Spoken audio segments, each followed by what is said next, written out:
बहुत पुरानी बात है। कहीं दूर देश में सिंड्रेला नाम की सुंदर लड़की रहती थी। सुंदर होने के साथ साथ सिंड्रेला बहुत समझदार और दयालु भी थी। सिंड्रेला की मां बचपन में ही गुजर गई थी। मां के गुजरने के बाद सिंड्रेला के पिता ने दूसरी शादी कर ली थी। अब वह अपने पिता, सौतेली मां और 2 सौतेली बहनों के साथ रहा करती थी। सौतेली मां और बहनों को सिंड्रेला बिल्कुल पसंद नहीं थी। उसकी सुंदरता और समझदारी से वे तीनों हमेशा जलती थीं, क्योंकि उसकी दोनों सौतेली बहनों के पास न अच्छी शक्ल थी और न ही अक्ल। एक दिन की बात है, सिंड्रेला के पिता को किसी काम के लिए बाहर जाना पड़ा। पीछे से सौतेली मां ने सिंड्रेला के साथ बुरा बर्ताव करना शुरू कर दिया। सबसे पहले तो उसने सिंड्रेला की खूबसूरत पोशाक उतरवा ली और उसे नौकरानियों वाले कपड़े पहनवा दिए। इसके बाद उन तीनों ने सिंड्रेला के साथ नौकरानी जैसा बर्ताव करना शुरू कर दिया। वो उससे खाना बनवाते, घर की सफाई करवाते, कपड़े बर्तन धुलवाते और घर के बाकी सारे काम करवाते। यहाँ तक कि उन तीनों ने सिंड्रेला का कमरा भी ले लिया और उसे स्टोर रूम में रहने के लिए कह दिया। बेचारी सिंड्रेला के पास उनकी बात मानने के अलावा कोई चारा नहीं था। आसपास के पेड़ों पर रहने वाले पंछी और स्टोर रूम के चूहों के अलावा सिंड्रेला का और कोई दोस्त नहीं था। वह दिन भर काम करती और रात में अपने दोस्तों से बात करते करते सो जाया करती थी। जिस देश में सिंड्रेला रहती थी, एक दिन वहां के राजा के सिपाहियों ने बाजार में घोषणा की कि राजकुमार की शादी के लिए राजा ने महल में एक समारोह का आयोजन करवाया है। इस समारोह के लिए उन्होंने नगर की विवाह योग्य सभी लड़कियों को आमंत्रित किया है। सिंड्रेला की बहनों ने जैसे ही यह घोषणा सुनी, वे दोनों दौड़ती हुई अपनी मां के पास पहुंची और उन्हें सारी बात बताई। उनकी मां के कहा कि इस समारोह में सबसे सुंदर तुम दोनों ही लगोगी। राजकुमार का विवाह तुम दोनों में से किसी एक के अलावा किसी और के साथ नहीं होगा। इस बात को सिंड्रेला ने भी सुना और उसके मन में भी समारोह में जाने की इच्छा हुई, लेकिन इस बारे में अपनी सौतेली मां से बात करने में उसे बहुत डर लग रहा था।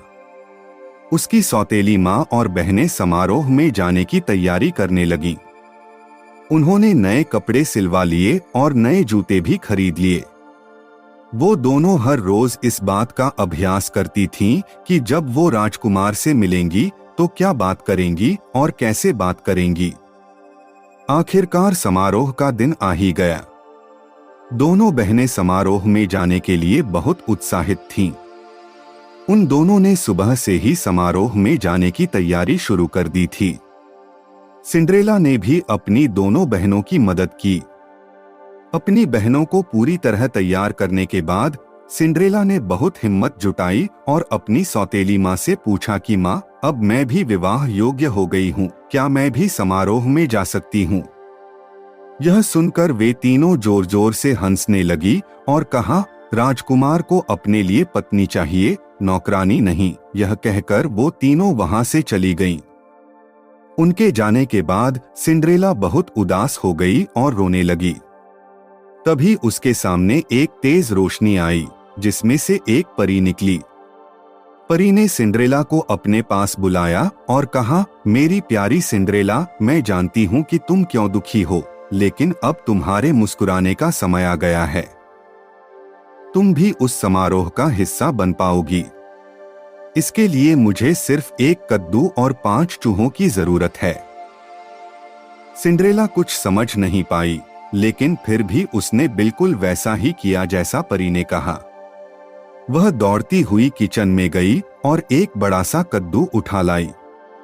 उसके बाद वह स्टोर रूम में गई और अपने मित्र चूहों को ले आई। सब कुछ मिल जाने के बाद परी ने अपनी जादुई छड़ी को घुमाया और कद्दू को एक बग्गी में बदल दिया। फिर वह चूहों की तरफ मुड़ी। उसने 4 चूहों को खूबसूरत सफेद घोड़ों और 1 चूहे को बग्गी चलाने वाला बना दिया।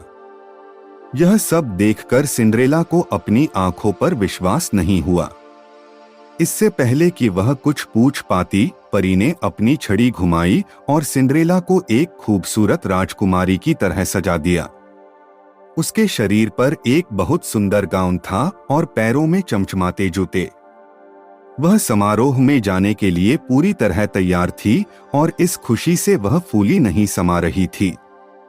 परी ने सिंड्रेला से कहा, अब तुम समारोह में जाने के लिए पूरी तरह तैयार हो, लेकिन ध्यान रखना रात को 12 बजे से पहले तुम्हें घर पहुंचना होगा, क्योंकि 12 बजे के बाद जादू का असर खत्म हो जाएगा और तुम अपने असली रूप में आ जाओगी। सिंड्रेला ने परी को धन्यवाद कहा और बग्गी में बैठकर महल की ओर निकल पड़ी। जैसे ही सिंड्रेला महल पहुंची, सबकी नजर उस पर आ टिकी। उसकी सौतेली माँ और बहनें भी वहीं थीं, लेकिन वह इतनी खूबसूरत लग रही थी कि वे तीनों भी उसे पहचान नहीं पाए।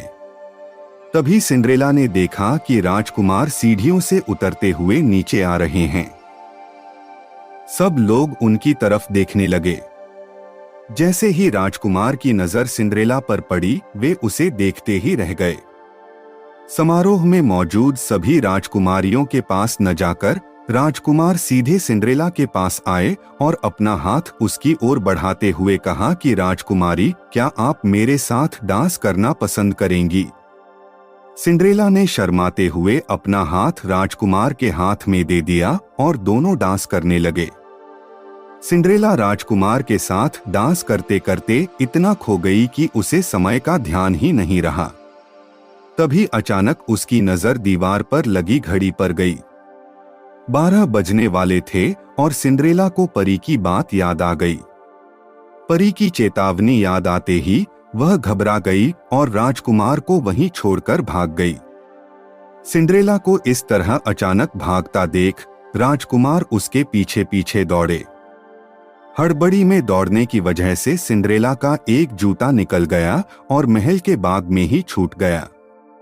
वह फटाफट अपनी बग्गी में बैठी और घर को लौट गई। जब उसे ढूंढते हुए राजकुमार बाहर आए तो उन्हें बाग में सिंड्रेला का जूता मिला। यह देखकर राजकुमार दुखी हो गए और सोचा कि वह सिंड्रेला को ढूंढकर ही रहेंगे। अगले दिन राजकुमार ने अपने सिपाहियों को बुलाया और उन्हें जूता थमाते हुए कहा कि शहर के हर घर में जाओ और समारोह में आई हर लड़की को यह जूता पहना कर देखो। जिसके भी पैर में यह जूता आ जाए, उसे यहाँ ले आ। सिपाहियों ने बिल्कुल ऐसा ही किया। वे शहर के हर घर में गए और समारोह में आई हर लड़की को जूता पहना कर देखा। किसी को जूता छोटा पड़ रहा था और किसी को बड़ा। सारा शहर घूमने के बाद आखिर में सिपाही सिंड्रेला के घर पहुंचे।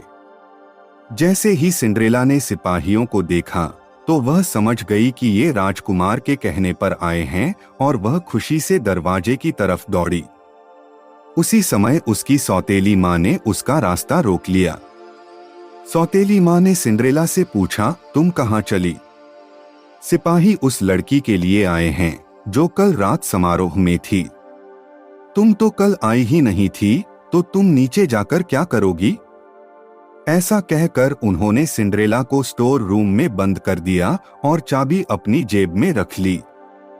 जब सिपाही जूता लेकर घर में आए तो उसकी दोनों बहनों ने उस जूते को पहनने की कोशिश की, लेकिन वो दोनों नाकाम रहीं। वहीं निराश होकर सिंड्रेला रोने लगी। उसे रोता देख उसके चूहे मित्र को एक उपाय सूझा। दरवाजे के नीचे से निकलकर वह दौड़ते हुए नीचे गया और चुपके से सौतेली माँ की जेब से चाबी निकाल लाया और सिंड्रेला को दे दी। चाबी मिलते ही सिंड्रेला ने दरवाजा खोला और दौड़ती हुई नीचे गई। सिपाही महल की ओर लौट ही रहे थे कि तभी उन्हें सिंड्रेला की आवाज आई, मुझे भी जूता पहन कर देखना है। यह सुनकर सौतेली माँ और बहनें हंसने लगीं, लेकिन सिपाही ने सिंड्रेला को भी जूता पहनने का मौका दिया। जैसे ही उसने पैर जूते में डाला, वह आसानी से उसके पैर में आ गया। यह देखकर सभी चौंक गए और सिपाही ने सिंड्रेला से पूछा, क्या यह जूता आपका है? इस पर सिंड्रेला ने हाँ में अपना सिर हिलाया। सिपाही सिंड्रेला को बग्गी में बिठाकर महल ले गए, जहां उसे देखकर राजकुमार बहुत खुश हुए। उन्होंने सिंड्रेला के सामने शादी का प्रस्ताव रखा, जिसे उसने प्रसन्नता से स्वीकार कर लिया। राजकुमार और सिंड्रेला की शादी हो गई और वो हमेशा खुशी खुशी महल में रहने लगे। दोस्तों, इस कहानी से हमें ये सीख मिलती है कि किसी की हमें बुरे वक्त में भी उम्मीद नहीं छोड़नी चाहिए। अच्छी सोच रखने वालों के लिए कोई न कोई रास्ता निकल ही आता है। Moral stories in Hindi podcast को सुनते रहिए और अपने दोस्तों के साथ शेयर करना भी मत भूलिए। मिलते हैं अगली कहानी में, तब तक अपना और अपनों का ख्याल रखें। धन्यवाद।